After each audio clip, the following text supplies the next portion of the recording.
बिहार इस स्टेट के बारे में सुनते ही ऑलमोस्ट हर किसी के पास एक अपना ओपिनियन आ जाता है।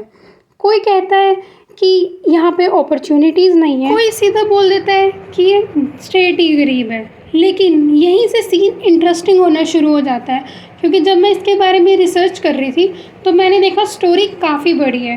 क्योंकि यहाँ पे कई सारे सवाल खड़े हो जाते हैं कि अगर बिहार की इकोनॉमी ग्रो कर रही है तो लोग अमीर क्यों नहीं हो पा रहे हैं। आज की जो वीडियो है वो थोड़ी पॉलिटिक्स से हटके एज अ नीश इस चीज़ की क्या है, इस चीज़ की इनिशियली क्यों नहीं आ रही है बिज़नेस यहाँ पे, क्या प्रॉब्लम्स आ रही है बिज़नेस को आने में, उसके ऊपर बात होने वाली है। जिसके हम स्टार्ट करने वाले हैं सबसे इनिशियल पॉइंट से, जो कि है पॉपुलेशन। जो कि ज़्यादातर लोगों को लगता है कि पॉपुलेशन ही एक मेन कॉज है कि वहाँ पे बिहार में एम्प्लॉयमेंट कम है, अपॉर्चुनिटीज़ कम है। अगर यही प्रॉब्लम होती ना तो उत्तर प्रदेश में भी सिचुएशन सेम होती, लेकिन सिचुएशन में ज़मीन और आसमान का फ़र्क है। अगर हम उत्तर प्रदेश और बिहार की बात करें, Bihar is one of the populous state of India. ये हम सबको पता है कि यहाँ पे बहुत ज़्यादा पॉपुलेशन है। यहाँ की पॉपुलेशन 13 करोड़ से ज़्यादा की पॉपुलेशन है। बट ये अकेला कॉज नहीं है, but yes it is one of the cause of it कि बिहार आज भी पर कैपिटा इनकम में सबसे नीचे है। इसके साथ एक और इम्पॉर्टेंट चीज़ की मैं बात करना चाहूँगी, जो कि होती है पॉपुलेशन डेंसिटी। 1100 से ज़्यादा लोग 1 किलोमीटर स्क्वायर में रह रहे हैं, और अब इस डेंसिटी का डायरेक्ट इम्पैक्ट पड़ेगा jobs, schools, hospitals, law, order, सारी चीज़ों के ऊपर एक प्रेशर क्रिएट हो जाएगा, क्योंकि डेंसिटी पॉपुलेशन बहुत ज़्यादा है। अब अगर हम कुछ प्रोज की बात करें तो बिहार के पास एक फर्टाइल लैंड है, जो one of the very fertile land है इन द होल वर्ल्ड। तो यहाँ से कहीं ना कहीं कंट्रीब्यूशन एग्रीकल्चर का जाएगा अपनी इकोनॉमी में। यहीं पे एक बड़ा सवाल खड़ा होता है कि अगर उसके पास फर्टाइल लैंड है, उसके पास ज़मीन है जहाँ पे खेती करी जा सकती है, तो फिर भी वो स्टेट अभी गरीब क्यों है। अब इसका जवाब जानने से पहले हमें जाना होगा कुछ पास्ट में, जो कि होने वाला है 15 नवंबर 2000। अब इस टाइम पे क्या हुआ था, बिहार से अलग हो चुका था झारखंड, जिसकी वजह से बिहार पे पड़ा था एक मेजर इकोनॉमिक शॉक। झारखंड एक स्टेट अलग हुई है, इससे इकोनॉमी में क्या बदल गई, क्या बदलाव आया इकोनॉमी में, वो पता करते हैं। तो अब जो झारखंड था वो साउथ ऑफ बिहार था। अब वहाँ पे अलग हुआ, इसके तो इतना ही रीज़न काफ़ी है कि उनकी आइडेंटिटी अलग थी, वो उनके डेवलपमेंट कंसर्न्स अलग थे, और वो ट्राइबल पॉपुलेशन उनकी काफ़ी अलग थी। अब मेन सवाल है, झारखंड अलग हुआ तो अपने साथ लेके क्या गया। वो अपने साथ लेके गया coal, iron, copper, mica, bauxite, uranium और इतने कई सारे रॉ मटेरियल्स या फिर रिसोर्सेज जो नेचुरल रिसोर्स थे। अब ये सब वहाँ से गए तो उनको इसके मतलब ये सब जाने से बिहार को क्या लॉस हुआ। बिहार को लॉस हुआ माइनिंग का, पावर प्लांट्स का, रिसोर्सेज का। अब आप एक चीज़ देखो, अगर मैं कहूँ 2 भाई हैं, एक के पास ज़मीन आ जाती है और दूसरे के पास फैक्ट्रीज आ जाती हैं, तो दोनों के दोनों सर्वाइव कर सकते हैं। येस दैट्स ट्रू, बट दोनों की जो इनकम होगी ना, जो रॉ इनकम होगी, उसमें बहुत फ़र्क होगा। क्योंकि जो एग्रीकल्चर होती है वो सिर्फ आपको रोज़गार प्रोवाइड कर सकती है, और जो रिसोर्सेज हैं वो आपको हाई पेइंग जॉब देते हैं, जिसकी वजह से जो झारखंड है वो कहीं ना कहीं वेरी स्टेबल जो बिहार के कंपैरेटिव, और बिहार आज भी स्ट्रगल कर रहा है। बट अब हम यहाँ पे सिर्फ झारखंड के सेपरेशन को ही सिर्फ एक रीज़न नहीं बता सकते कि बिहार गरीब है, क्योंकि झारखंड को सेपरेट हुए एक लगभग 25-26 साल हो चुके हैं, और अभी भी सिचुएशन वैसी क्यों है जैसे आज से 25 से 26 साल पहले थी बिहार की। इसका ये मतलब होता है कि झारखंड भी डायरेक्ट कोज नहीं है कि जिसकी वजह से आज तक Bihar one of the poorest state कहलाया जाता है पूरे के पूरे देश का। तो अब यहाँ से हमारा अगला पार्ट शुरू होता है, जो कि एक मेजर पार्ट है for business point of view और फॉर द इंडस्ट्रियलाइजेशन, कि वहाँ पे आज तक अभी तक भी जो इंडस्ट्रियलाइजेशन है वो फ्लरिश क्यों नहीं हो पाई है। तो यहाँ पे जो सबसे पहला सवाल आता है, ठीक है मान लिया इंडस्ट्रीज कम है, लेकिन कंपनीज आ क्यों नहीं रही है, ये मेन क्वेश्चन होना चाहिए। तो आज हम इसी में बात करेंगे कि लेट्स जस्ट सपोज एक कंपनी है जिसे अपना फैक्ट्री लगाना है इंडिया के अंदर, तो उसके आगे पूरा इंडिया का मैप पड़ा है। अब आपको क्या लगता है वो किस स्टेट को चूज़ करेगी, गुजरात, महाराष्ट्र, तमिलनाडु, कर्नाटका, मतलब बिहार क्यों नहीं। और अगर मैं नॉर्मली किसी इंसान से रैंडम जाके पूछूं तो आपको लगता है कोई बिहार बोलेगा। अब हम इसी सवाल के जवाब की तरफ जाएंगे कि बिहार क्यों नहीं। सबसे पहला जो इसका आंसर होना चाहिए वो होना चाहिए इंफ्रास्ट्रक्चर। येस, क्योंकि एक फैक्ट्री लगाने के लिए railways, roads, connectivity, electricity, airport, internet, warehouse, ये सारी तो ऐसी नेसेसिटीज़ हैं जो उसको चाहिए ही चाहिए अगर वो कंपनी एक जगह पे लगाएगी। अब क्वेश्चन ये भी उठ सकता है कि क्या बिहार के पास ये सब है? आंसर होगा पार्शली। कुछ चीज़ें हैं, कुछ नहीं भी हैं, और हैं तो किस कंडीशन में है वो सब कहीं ना कहीं हम जानते ही हैं। अब मान लो फैक्ट्री बन गई, अब सामान मुझे मुंबई लेके जाना है बिहार से। अब जो सबसे पहला क्वेश्चन किसी के दिमाग में आएगा वो आएगा कि टाइम कितना है, कॉस्ट कितनी लगी, रोड की कंडीशन क्या है, रेलवे कनेक्टिविटी है, नियरेस्ट पोर्ट कितनी दूर है। ये सब क्वेश्चंस बहुत इंपॉर्टेंट रखते हैं एक बिज़नेस को, एक इंडस्ट्री को वहाँ पे खड़े होने से पहले। अब अगला जो इसका एक मेन सवाल आएगा उसके बाद आएगा कि क्या यहाँ पे स्किल्ड वर्कफोर्स है, मतलब फैक्ट्री लग गई पर काम कौन करेगा। पर देखो, अब आप सोचोगे कि वहाँ तो पॉपुलेशन ही बहुत ज़्यादा है तो वहाँ पे वर्कर्स की कमी क्या होगी, पर जो फैक्ट्री को वर्कर्स चाहिए वो किस टाइप के चाहिए, मतलब उनको इंजीनियर्स चाहिए, इलेक्ट्रिशियंस चाहिए, टेक्नीशियन चाहिए या लेबर चाहिए, ये एक बहुत बड़ा क्वेश्चन है। मतलब अगर पॉपुलेशन में स्किल नहीं होगा, टैलेंट नहीं होगा तो वहाँ पे वो स्किल्ड वर्कफोर्स नहीं कहलाई जाएगी, वो एक लोकल वर्कफोर्स बोलेंगे उसको हम। इशू ये नहीं है कि टैलेंट नहीं है वहाँ पे, इशू ये है कि जो भी स्किल्ड लोग होते हैं वो पढ़ाई या जॉब करके बाहर चले जाते हैं। मतलब टैलेंट है लेकिन रिटेंशन जो है वो चैलेंज है। तो यहीं पे हमारा अगला क्वेश्चन आ जाता है माइग्रेशन। मतलब अगर टैलेंट ही बाहर चला जाएगा तो स्टेट का क्या होगा।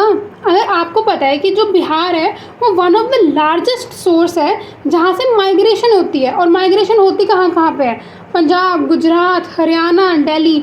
और जो माइग्रेशन की जो मेजर पॉपुलेशन है ना वो सारी किस लिए बाहर दूसरे स्टेट्स में जाती है, फॉर द लोकल लेबर। वो जाती है ताकि वो लेबर वाले काम कर सके, वो मजदूरी कर सके। एज अ स्किल्ड वर्कफोर्स बाहर भी बहुत कम वहाँ से माइग्रेट होते हैं। माइग्रेट होते इसलिए क्योंकि उन्हें उस टाइम पे लोकल वर्कफोर्स चाहिए बाकी स्टेट्स को वो प्रोवाइड करने के लिए। अब जो इन्वेस्टर होगा वो क्या देखेगा कि जो लोकल इकनॉमी है वो अभी स्टेबल नहीं है, अपॉर्चुनिटीज़ बिहार में कम है, तो वो वहाँ पे आने को अवॉइड करेगा। अब यहीं से एक और क्वेश्चन निकलता है कि बिज़नेस जो है वो करना इतना मुश्किल क्यों हो रहा है बिहार में। इसको हम बोल सकते हैं ईज़ ऑफ डूइंग बिजनेस। तो बिज़नेस करने के लिए सिर्फ ज़मीन की ज़रूरत नहीं होती है, जैसा कि पहले भी बताया था कि electricity, waters, permission, taxes, subsidies जो भी गवर्नमेंट प्रोवाइड करती है, और जितनी भी फैसिलिटीज़ एक फैक्ट्री को चाहिए to continue its business in a long term, वो सब भी वो कंपनी वहाँ पे देखेगी। अगर देखो वहाँ पे अप्रूवल्स स्लो मिलेंगे, अप्रूवल्स करप्ट होंगे, और जो इन्वेस्टर होगा वो क्यों वो जगह देखेगा, वो दूसरी जगह देखेगा। यहीं पे बात आ जाती है लॉ एंड ऑर्डर के लिए कि सिर्फ रोड्स ही ज़रूरी नहीं होते हैं, ट्रस्ट भी उतना ही ज़रूरी होता है अगर किसी इन्वेस्टर को इन्वेस्ट करना है एक स्टेट के अंदर। अब यहीं पे बात आती है गवर्नेंस की। लॉ, ऑर्डर और गवर्नेंस ये बहुत सालों से मुद्दा रहा है, सेंट्रल इशू रहा है हर पार्टी का, क्योंकि जब भी कोई नई पार्टी आती है वो पुरानी पार्टी को चैलेंज करती है, पुरानी पार्टी नई पार्टी को चैलेंज करती है। अब जो एक इन्वेस्टर होगा वो सिर्फ टैक्स नहीं देखेगा, वो देखेगा कि वहाँ पे स्टेबल पॉलिटिक्स है, वहाँ जो कॉन्ट्रैक्ट है उसकी इन्फोर्समेंट है, गवर्नेंस अच्छी चल रही है। क्योंकि एक कंपनी को 20 हज़ारों परमिशंस लेनी पड़ती है अपनी बिजनेस को चलाने के लिए। अब प्रोसेस से स्लो होगा, अनप्रिडिक्टेबल होगा, और बीच बीच में करप्ट होगा, पूरा करप्ट होगा, जैसा भी होगा वो वहाँ काम नहीं करेगा। और ये तीसरी सबसे बड़ी वजह थी किसी भी कंपनी को बिहार में आने से रोकने की। अब यहाँ पे थोड़े नेचुरल इश्यूज़ की भी बात कर लेते हैं, जैसे कि फ्लड्स। बिहार में मतलब अगर हम नंबर्स में बात करें तो 70 से 75% के लगभग जो नॉर्दर्न रीजन है बिहार का वो प्रोन है फ्लड्स के लिए। वहाँ पे आए दिन फ्लड्स आते हैं। जैसे ही नेपाल में थोड़ा सा पानी आएगा तो वहाँ पे नेपाल जो होता है वो पानी बिहार में छोड़ देता है, वहीं पे जो फ्लड्स होते हैं वो अराइज हो जाते हैं बिहार में। और ये एक एडिशनल रिस्क होता है हर इन्वेस्टर के लिए वहाँ पे इन्वेस्ट करने का। ये वन ऑफ द रीज़न है, बट ये ओनली रीज़न नहीं बनेगा कि यहाँ पे क्यों नहीं बिजनेस आ पा रहा है। क्योंकि आज से 20 से 30 सालों में भी अगर हम देखें तो 20 से 30 साल पहले और अब में भी कोई इतना मेजर डिफरेंस हमें देखने को नहीं मिल पा रहा है कि सरकार क्या कर रही है फ्लड्स को रोकने के लिए और यहाँ पे बिजनेसेस को लाने के लिए। अच्छा, अब अगर हम पूरी वीडियो को कंक्लूड करें तो हम क्या बोलेंगे, क्या यह बिहार में बिजनेस है ही नहीं? तो आंसर है नहीं, बिजनेसेस अभी भी हैं बिहार में, बट सीन इज हमें इसको और बड़ा करना है, स्केल को और बड़ा करना है, ताकि जो बिहार की पर कैपिटा इनकम है, जो बिहार की इकनॉमी है, वो और बूस्ट कर सके। अब हम इकनॉमी और पर कैपिटा इनकम की अगर हम बात करें यहाँ पे, तो एक्चुअल में पर कैपिटा इनकम होती है, अगर मैं सिंपल वर्ड्स में बोलूँ तो पर कैपिटा इनकम है कि ऑन एन एवरेज एक बंदा कितना कमा रहा है पूरे साल में। अब जो बिहार की पर कैपिटा इनकम है वो कम से कम लगभग 70,000 के आसपास है, और ये बहुत कम है इंडिया की एवरेज से। इंडिया की एवरेज लगभग 2 से 2.5 लाख के आसपास है और बिहार की सिर्फ 70,000। और वहीं पे अगर हम कुछ डेवलप्ड स्टेट्स की बात करें, उनकी एवरेज इनकम कम से कम 3 लाख से ऊपर है। और कई जगह आपने ये देखा होगा या सुना होगा कि सब बोलते हैं बिहार की जीडीपी बढ़ रही है, पर हमें ये चीज़ जाननी होगी कि जो जीडीपी का बढ़ना होता है और एक नॉर्मल पीपल का इनकम का बढ़ना होता है, उन दोनों में आपस में कोई डायरेक्ट लिंक नहीं है। अगर एक स्टेट की जीडीपी बढ़ रही है उसका मतलब ये नहीं होता कि वहाँ का जो नॉर्मल एवरेज बंदा है उसके पैसे भी बढ़ रहे हैं, उसकी इनकम बढ़ रही है। अब इमेजिन करो, जस्ट एक सिनेरियो लेते हैं, इमेजिन करो 10 लोग हैं एक स्टेट के अंदर, लास्ट ईयर 10 के 10 ने मिला के 10 लाख रुपए कमाए थे और इस साल मिला के सबने 12 लाख रुपए कमाए हैं। अब जो मैं जीडीपी निकालूंगी ना वो आएगी 20% का इंक्रीमेंट हुआ है जीडीपी के अंदर। That's a very good sign. But अब हमें और फैक्टर्स देखने पड़ेंगे। बिहार के केस में हम देखेंगे पॉपुलेशन। बिहार की पॉपुलेशन जितनी राइज हो रही है उस एक साल के बीच में, वो बहुत ज़्यादा मैटर करेगा उसकी जीडीपी के साथ। अब मानो जीडीपी 20% इंक्रीज़ हुई है, पर उसके जो नॉर्मल बंदा है वहाँ की पॉपुलेशन उससे ज़्यादा इंक्रीज़ हो चुकी है, तो जीडीपी का कोई असर नहीं पड़ेगा पॉपुलेशन के ऊपर। वहाँ की जो नॉर्मल इनकम है लोगों की वो सेम ही रहेगी जो पहले थी। और कई बार तो जीडीपी इसलिए भी इंक्रीज़ हो जाती है क्योंकि गवर्नमेंट जो होती है वो कुछ सेक्टर्स में एक्सपैंड कर रही होती है, इसलिए जीडीपी में एक इंक्रीमेंट दिख जाता है। इसलिए हम इकनॉमी को और वहाँ के नॉर्मल पीपल्स की इनकम को कभी कंपेयर नहीं कर सकते हैं। अब जैसे जो इंडिया है, इंडिया इस टाइम पे 6th रैंक पे है जीडीपी के, इकनॉमी के। इससे हमारे ऊपर कोई असर नहीं आया है, हमारी उल्टा जो मार्केट इन्फ्लेट हुई है उससे हमें नुकसान ही हुआ है, जीडीपी इंक्रीज़ होने का कोई फ़ायदा नहीं हुआ है। जब हमारे जीडीपी 3rd या 4th नंबर पे भी चली गई थी तब भी हमें कोई प्रॉफिट नहीं हुआ था। जो प्रॉफिट होता है ये उन लोगों को होता है जो टॉप रैंक्स पे बैठे होते हैं। जो नॉर्मल एवरेज लोग हैं उनके ऊपर इस चीज़ का कोई ज़्यादा खास फ़र्क नहीं पड़ता। अब एक और क्वेश्चन, क्या बिहार कहीं पे भी ग्रो नहीं हो रहा है? तो आंसर इज़ नहीं, बिहार ग्रो कर रहा है, कुछ सेक्टर्स में कर रहा है। जैसे इस टाइम पे जो बिहार है वो मोस्टली ग्रो कर रहा है सर्विस सेक्टर के अंदर, मतलब 50% से ज़्यादा जो ग्रोथ है वो सर्विस सेक्टर में हो रही है, टर्शरी सेक्टर जिसे हम बोलते हैं।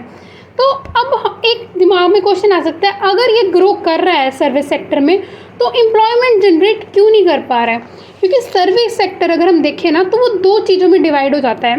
एक है उसके अंदर जो एम्प्लॉयमेंट जनरेट करवा पा रहा है, जैसे कि मैन्युफैक्चरिंग, इंडस्ट्रीज़, ये अकेला ही इतने थाउजेंड्स ऑफ एम्प्लॉय एक बार में जनरेट कर देता है जितने जो बाकी के बचे हुए सर्विस सेक्टर्स हैं वो नहीं कर पा रहे हैं। जैसे मैं बाकियों के लिए एग्जांपल दूँ, बैंकिंग, एडमिनिस्ट्रेशन, टेलीकॉम, रिटेल, इन सब में उतने एम्प्लॉयज़ नहीं यूज़ होते जितने मैन्युफैक्चरिंग में हो जाते हैं।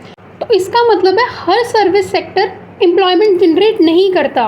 इसलिए जो इंडस्ट्रियलाइजेशन होती है उसका एक बहुत बड़ा रोल होता है किसी भी स्टेट की इकोनॉमी को बूस्ट करने में, किसी भी स्टेट में एम्प्लॉयमेंट अपॉर्चुनिटीज़ इन सब को लाने में। अब हमने ये पता कर लिया कि क्यों बिहार में इंडस्ट्रीज़ नहीं आ रही हैं, क्यों बिहार की ग्रोथ नहीं हो पा रही है। पर अगर आपको अगली वीडियो में ये जानना है कि क्या बिहार सच में बैकवर्ड है या सिर्फ स्टीरियोटाइप्ड किया गया है, या फिर आपको बिहार के लिए ये जानना है कि कैसे बिहार में अब और इंडस्ट्रीज़ लाई जाएं, या कोई भी आपको टॉपिक और जानना है, तो वो do comment in the comment section. और अगले पार्ट के लिए स्टे ट्यून्ड।